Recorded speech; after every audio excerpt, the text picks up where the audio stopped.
消防處新裝備大晒冷，呢一架烈火戰車外形夠晒辣 ，V4 引擎117匹馬力，不過唔係用嚟碾㗎，係俾救護員趕去現場救人。再睇下呢一架價值690萬嘅鋼梯車，條梯最高可以伸到38米，大約19層樓咁高。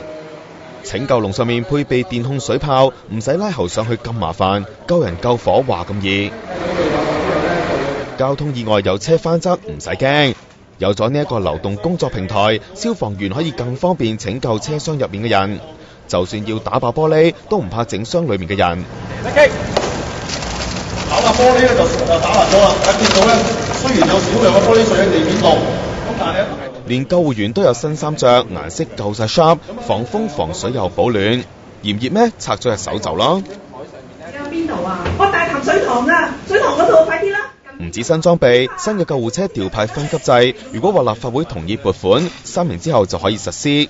消防處話公開諮詢中有70%人支持，但有議員質疑制度未完善，要求消防處提供外國例子資料參考。